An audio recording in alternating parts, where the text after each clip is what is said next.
So after taking a small little break from Roblox after doing all 50 games inside the Roblox event, I think it's time to come back and officially say if the event was good or bad. Now, the last video I made 2 weeks ago was really my first impressions with the event, but seeing how the community reacted and how this event unfolded, I think it's pretty safe to say that out of all 3 events, that this one was probably the worst one so far. And in this video, we're going to be breaking down all 3 events and explaining why the games is by far the worst one yet, despite being the best one on paper. Now, to understand what went wrong, we need to know how the event works, and for that, we need to go all the way back to the hunt. Now, you're going to notice with all 3 of these events, they're basically the same, but just reskin. Old Roblox events used to be Roblox would make something and we would play it, for example, like the egg hunts. However, this time around, Roblox has given all of the abilities to the developers, which can be a good thing if done properly, but spoiler alert, when you give greedy developers a chance to make absolutely more money, they're gonna take it. And we could see this underlying issue in the hunt to some extent because there were 100 games, and with 100 games, of course, there's bound to be a few bad apples. And another thing that made the hunt kind of mediocre or controversial is the fact that if you wanted to get the main reward, you'd have to beat all 100 games. Granted, those games would probably take 25 minutes each. That's still a lot of time. I think with the hunt, though, it took me around 20 to 30 hours of live streaming to do, and yeah, it was an alright time. And Roblox made it very clear to us content creators that if there are any issues with the event, please let them know so they can improve with future events. And one thing everybody said unanimously was the fact that the games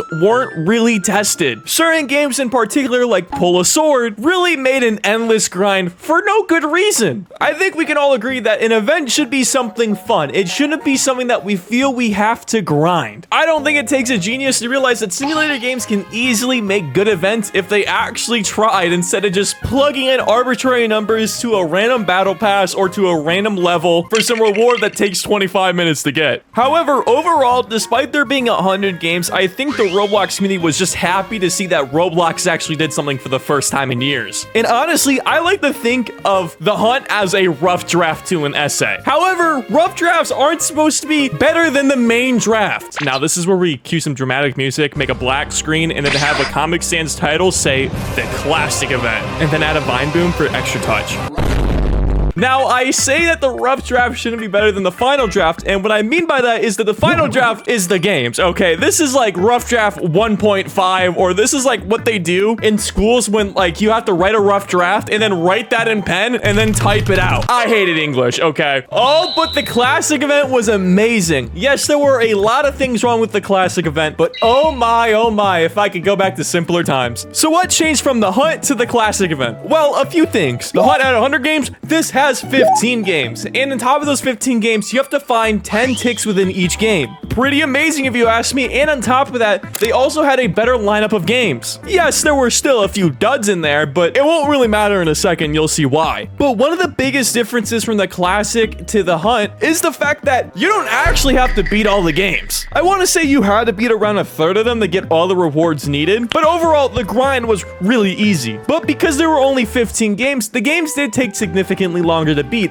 which I think Arsenal took me around an hour and a half to beat, but that was like the best hour and a half of my life. I'm not gonna lie. I felt like these events actually had some soul to them. There was thought behind it, and I loved the retro theme, plus the hub. And one of the best overlooked things in this event, in my opinion, was the fact that whenever you earned points or ticks inside these games, it actually added up to a currency inside the hub, which you could buy items to do other achievements in. So it actually gave you a pretty damn good reason why to grind the living hell out of this event. Overall, the amount of layers that went to this was a lot, and it was a huge step up from the hunt. Now, once again, Roblox went ahead and sat down with us and asked, what was our biggest failure here? What could have we done better so the next event is perfect? And you know what everybody unanimously said? I'll give you a guess. If you said to play test their games, you'd be right. For 2 events in a row now, they have asked us the same thing, and we have given them the same answer. And what do you think they did with that information? Did they A, make an event where they play tested the games inside the event? Did they B, ignore the entirety of everything that we said? Or C, did they make me a team captain? And the right answer was C. I was a team captain. Team B won the entire event. It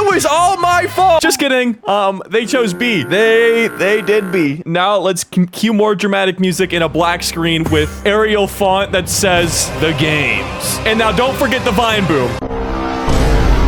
Here we are in the end game. We made it this far in the video, and you know, look at us. Look at us. All right, this is amazing, right? We made it this far. So surely Roblox will reward us with something amazing, something that we have never seen before. Oh, what was that? Oh, Roblox has given us 50 games? Okay. There's gonna be 5 oh, right. Yeah. And they're not going to advertise this? Amazing. Now, I don't know why Roblox decided for this event in particular to just simply not advertise it. I think we can all say that we were a little bit blindsided by this event coming out, and I was definitely not prepared for it. But does advertising really matter if the event is 100% solid? Because the event is good, surely everybody's gonna come to play it. Well, no, the event sucked. Every single second of it sucked, and here's what went wrong. Problem number 1, there are too many games. I think we can all agree 15 games was the sweet spot. But what if I told you the games event was these 15 games, except there were 50 of them, and they all took 45 minutes to complete? And what if I told you that only 13 of the 50 games were actually somewhat enjoyable? And when I say somewhat enjoyable, I mean they actually did something for the event. The other 37 games in the event made you just play their game or wait until a certain event happens to get a badge. Low-key, it was pretty dang ridiculous, because if they didn't play test the classic event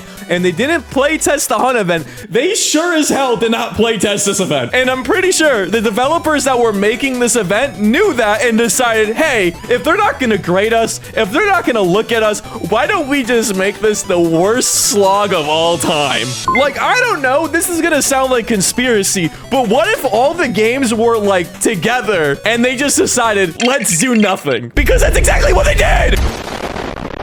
The only redeemable thing about this event is the fact that it ended. Thank God. And believe me, it took me to the very last hour to get everything done in this event. 11 days low-key wasn't enough. But we get it. The game sucked. Everything else about the event, though, was good, right? Surely. Well, what if I told you that this event was actually doomed from the start because of one very big problem? The teams. Now, I already made a video discussing what my big issue is with the teams when I first initially made this. However, I was also assured that they'd probably be fixed, and very basic balancing would be added to the event to hopefully make it somewhat more reasonable for everybody else. But obviously that never happened, because they decided to put the titans of YouTubers into one team and then give everybody else a bunch of shitter YouTubers. Now, I'm not saying that the YouTubers are bad. I'm just saying in pure numbers, we never stood a chance in the first place. Because when you put Lana Ray and KreekCraft on the same team, like the two titans of Roblox right now, how is anybody else gonna win? Seriously. And lo and behold, nobody else stood a chance. Maybe Mighty Ninjas for a brief period of time, but everybody else was completely wiped. The catch-up bonus, completely useless. I really think a high schooler could have made this catch-up bonus a little bit better, because my uneducated figured out a better way to do the entire event, and I told him how to do it, and lo and behold, they didn't listen. So to nobody's surprise, Crimson Cats won. And what was the prize, you ask? Maybe something with a cool aura? Maybe something with the hunt event where flames are shooting out of an egg? No. Whatever this is, I really don't know what this is. This is, like, really? This is what we were competing for? This was the prize? But low-key, there was nothing I hated more about this event than the event boss itself. Now, I know a bunch of YouTubers were like, hey, this event's actually a huge step up from the classic event, which I didn't even talk about the boss of the classic event because I like to think it never happened. All right, anything could be better than the boss fight from the classic event. I could in a bucket, rub it all over myself, and run down the street, and I could be a better final boss than whatever the hell that boss was. But the game's boss was a slog. It, at best, was overly scaled. And my question is, why bring back 1x, 1x, 1x? That was all said and done. There was no need to bring him back. It would have been cooler if I don't know, if LeBron James himself arose from Team USA and started throwing basketballs at us. I'm just saying. But the boss fight really consisted of like 2 different moves, and all you were doing was pressing mouse 1 and rocket launching them over and over and over and over. I want to say the boss fight was just like 12 minutes of doing that that, to be honest with you. And, well, yeah, it just wasn't really a good time. But yeah, I didn't know how it was possible, but the hunt was better, the classic was better, and the games, well, it's not even close. And considering that the team captains of the games didn't actually 100% the event because it was too boring, really says something about the event. And here's actually a fun little statistic for you guys. If you were to complete one game, just one game out of the event, guess what place you would be? You'd be in the top 40% of people. That means 60% of people logged in, saw this, logged off, and didn't do anything else with the event. That's how bad it was. And so, hey, maybe, just maybe, Roblox never cooks ever again. But you know what? I think we can all say we were happy to be a part of the classic event. And maybe, just maybe, the real winners were the friends we made along the way. Yep, that's it. Bye.